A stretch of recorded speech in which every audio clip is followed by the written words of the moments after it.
Assalamualaikum warahmatullahi wabarakatuh.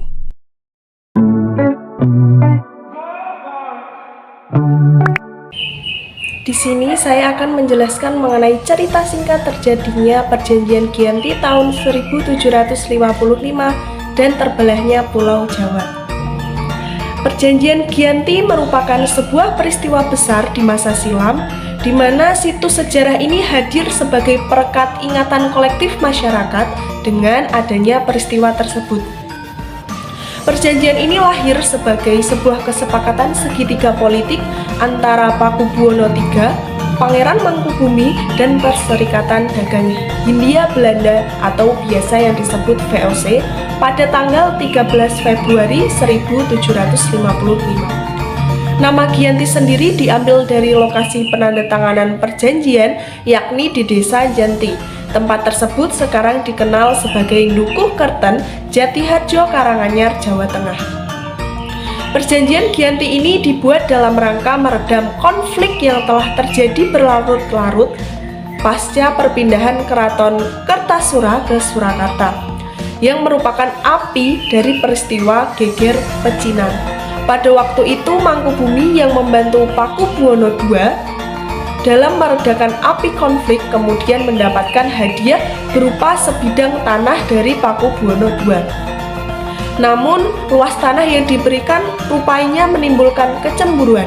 Salah seorang pangeran pun lalu mengeluhkan ketidakadilan terkait hadiah tersebut kepada Gubernur Jenderal Baron van Imhoff. Sang Gubernur Jenderal di Batavia itu lantas mengeluarkan keputusan yang membuat tanah tersebut tidak jadi dimiliki oleh Pangeran Mangkubumi. Sejak saat itulah terjadi pecah perang Mangkubumen. Puluhan ribu prajurit Belanda dan prajurit Jawa tewas. Perlawanan ini mendorong gubernur dari VOC untuk Jawa Utara, yaitu Nicholas Harting, mengambil sikap untuk menyelamatkan daerah operasionalnya. Secara tertutup, Harting melakukan perundingan dengan Pangeran Mangkubumi. Setelah berulang kali melakukan perundingan, akhirnya Harting bersepakat dengan keinginan Pangeran Mangkubumi yang juga hendak menjadi penguasa di tanah Jawa.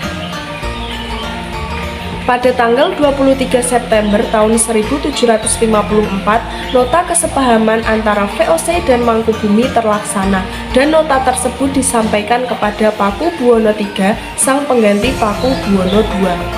Nota tersebut menyatakan bahwa Pangeran Mangkubumi mendapatkan wilayahnya pada tanggal 4 November tahun 1754, Pakubuwono III menyatakan persetujuannya terhadap hasil perundingan tersebut. Surat pernyataan tersebut disampaikan oleh Pakubuwono III kepada Gubernur Jenderal VOC, yaitu Jacob Mosel. Kesepakatan itu mendorong terjadinya sebuah perjanjian besar yang ditandatangani di Desa Giyanti. Perjanjian Giyanti ini menjadi pangkal dari terbelahnya tanah Jawa menjadi dua bagian atau dikenal dengan istilah Palihan Nagari.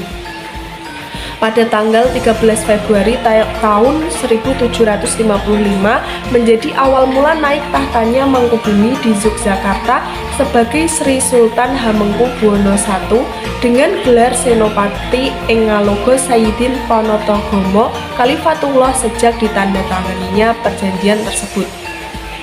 Pada tanggal 15 Februari 1755 terjadi pertemuan yang membahas pembagian aspek atribut-atribut keraton antara lain keris, bahasa, dan belangkon. Keterbelahan masyarakat Jawa tidak terjadi seketika selepas perjanjian Giyanti. Proses pembagian wilayah dan juga aspek-aspek lain seperti bahasa mengalami proses panjang yang berjalan seiring dengan waktu. Perjanjian Giyanti yang tidak merinci pembagian wilayahnya pada gilirannya menimbulkan terjadinya konflik. Pembagiannya itu sengaja diacak sehingga banyak wilayah-wilayah yang tumpang tindih satu sama lain, sehingga mengakibatkan kecenderungan untuk terjadinya konflik. Sementara itu, pasca perjanjian Giyanti, Raden Masaid atau Pangeran Sambernyawa yang dahulu membantu Pangeran Mangkubumi masih terus melakukan pemberontakan. Seperti halnya Mangkubumi, Pangeran Sambernyawa yang juga putra Pakubuwono turut menuntut hak sebagai penguasa wilayah. Dalam gerakannya pada Oktober tahun 1755, Pangeran Sambernyawa berhasil mengalahkan satu kelompok VOC. Kemudian pada Februari tahun 1756, ia juga hampir membakar keraton yang baru saja didirikan di Yogyakarta. Setelah perang bertahun-tahun, VOC akhirnya menyudahinya dengan penandatanganan Perjanjian Salatiga pada tahun 1757. Perjanjian ini membuat tanah Jawa kembali terbagi. Pada perjanjian ini disepakati bahwa Pangeran Sambernyawa mendapatkan sebagian dari wilayah Kasunanan Surakarta dengan wilayah yang kini dikenal sebagai wilayah Kadipaten Mangkunegaraan. Keterbelahan Jawa ini kemudian hari belum berhenti.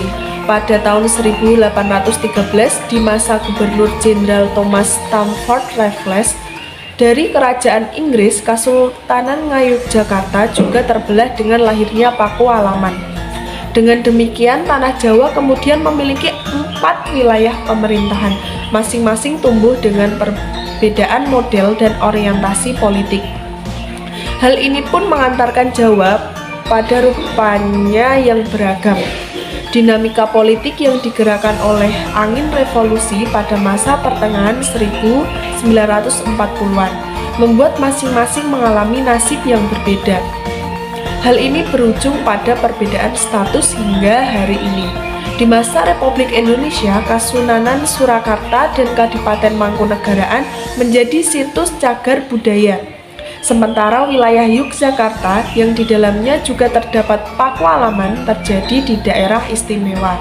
Demikian tadi cerita singkat mengenai Perjanjian Giyanti tahun 1755 dan terbelahnya Pulau Jawa.